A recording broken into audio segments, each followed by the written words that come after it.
Hi friends and families, welcome to Maha beautician channel. So நம்ம இன்றைக்கி என்ன video பார்க்க போகிறோன்னா, பெண்களாகிய நம்மளுக்கு இருக்கக்கூடிய மிகப்பெரிய ப்ராப்ளமே ஹேர் க்ரோத் தாங்க. ஸோ என்னோடய ஹேரை நான் நல்லா மெயின்டைன் பண்ணுறேன், நல்லா ப்ரிப்பேர் பண்ணி பார்த்துக்கிறேன், பட் இருந்தாலும் எனக்கு ஹேர் க்ரோத்தே ஆக மாட்டேங்க அப்படின்னு உள்ள பர்சன்ஸுக்கு நம்ம வீட்டில் உள்ள பொருட்களை வச்சு எப்படி ஹேர் பேக் ரெடி பண்ணுறதுன்ற யூஸ்ஃபுல்லான டிப்ஸை தான் இன்றைக்கி நான் உங்ககிட்ட ஷேர் பண்ண போகிறேன். ஸோ வாங்க வீடியோக்குள்ளே போகலாம்.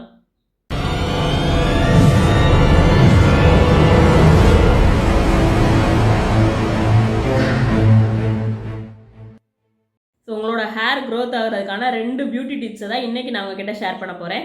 ஸோ அந்த யூஸ்ஃபுல்லான பியூட்டி டிப்ஸ் எப்படி பண்ணலான்னு பார்க்கலாம் வாங்க. ஸோ ஹேர் க்ரோத் ஆகிறதுக்கான டிப்ஸ் நம்பர் 1. ஸோ ஃபஸ்ட்டு உங்கள் ஹேருக்கு எந்த அளவுக்கு ஹேர் பேக் தேவையோ அந்த அளவுக்கு பாசி பயர் எடுத்துக்கோங்க. ஸோ அந்த பயரை முந்தின நாள் நைட்டேவும் நீங்கள் ஒரு ஈர துணியில் கட்டி அப்படியே வச்சுருங்க. மறுநாள் காலையில் எழுந்திரிச்சு அதை பார்த்தீங்க அப்படின்னா அந்த பயிரெல்லாம் முளை கட்டி போயிருக்கும். ஸோ முளை கட்டினா பாசி பயிரை அப்படியே நீங்கள் ஒரு மிக்ஸி சாருக்கு ட்ரான்ஸ்ஃபர் பண்ணிவிட்டு அது கூடவும் 2 டீஸ்பூன் தயிர் ஆட் பண்ணிக்கோங்க. நெக்ஸ்ட்டு முட்டையோட வெள்ளை கருவை மட்டும் சேர்ந்து ஆட் பண்ணி நல்லா கிரைண்ட் பேஸ்ட்டாக அரைச்சிக்கோங்க. நல்லா வலுவலுப்பாக அரைக்கணும். ஸோ நல்லா கிரைண்ட் பேஸ்ட்டாக அரைச்சி அவங்களோட ஹேர் பேக்கை ஒரு பவுலில் ட்ரான்ஸ்ஃபர் பண்ணிவிட்டு நீங்கள் டேரெக்டாகவே உங்களோட ஸ்கேல்ப்லேருந்து ஸ்டார்ட் பண்ணி உங்களோட முடியோட எண்டிங் வரை நீங்கள் அப்ளை பண்ணிக்கிறணும். ஸோ அப்ளை பண்ணி முடிச்சுட்டு ஒரு 20 to 30 மினிட்ஸ் நீங்கள் அப்படியே ட்ரை ஆக விட்டுருங்க. ஸோ ட்ரை ஆனதுக்கப்புறம் உங்கள் ஸ்கேல்ப்புக்கு ஏற்ற ஷாம்பு போட்டு நார்மல் வாட்டரில் வாஷ் பண்ணிக்கோங்க. ஸோ இந்த யூஸ்ஃபுல்லான பியூட்டி டிப்ஸை நீங்கள் வீக்லி ஒன்ஸ் யூஸ் பண்ணால் கூட போதும், உங்களோட ஹேர் நல்லாவே க்ரோத் ஆகும். ஸோ ஹேர் க்ரோத் ஆகிறதுக்கான டிப்ஸ் நம்பர் 2. உங்கள் ஹேருக்கு எந்த அளவுக்கு ஹேர் பேக் தேவையோ அந்த அளவுக்கு வெந்தயத்தை எடுத்துக்கோங்க. ஸோ அந்த வெந்தயத்தை முந்தின நாள் நைட்டே தண்ணியில் ஊற வச்சுருங்க.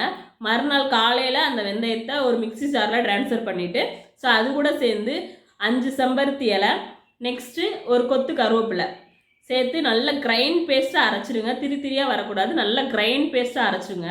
ஸோ அரைச்சி முடிச்சதுக்கப்புறம் அது ஒரு பவுலில் ட்ரான்ஸ்ஃபர் பண்ணிவிட்டு நெக்ஸ்ட்டு முட்டையோட வெள்ளை கருவை மட்டும் அதோட ஆட் பண்ணி நல்லா மிக்ஸ் பண்ணிக்கோங்க.